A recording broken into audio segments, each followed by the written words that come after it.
সকালের সব হাতের কাজগুলো গুছিয়ে নিয়ে ঝুড়ি নিয়ে বাগানে গেছিলাম। গিয়ে দেখি অবাক কাণ্ড, এক হাত নয় দু হাত করে লম্বা ঝিঙে। আমি তো দেখেই অবাক, ফলনগুলো খুব হয়েছিল।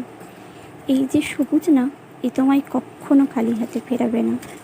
আর এর যে স্বাদ, ভালোবাসা বাগানের মধ্যে দেখে নিজে হাতে যখন তুলবে, তোমায় খুশিতে ভরিয়ে দেবে। প্রচুর তুলেছি, বাবাও অনেক তুলেছে, তবু লাগতো তাই এসেছিলাম। প্রচণ্ড গরমে বাবা অল্প অল্প করে কাজ লাগিয়ে অনেক সবজি ফলিয়েছিল। প্রচুর ফলেছে, ঝিঙের জাতটাও খুব সুন্দর ছিল। দেখো, প্রত্যেকটা সবজি কত নরম, কত সতেজ, কত তরতাজা।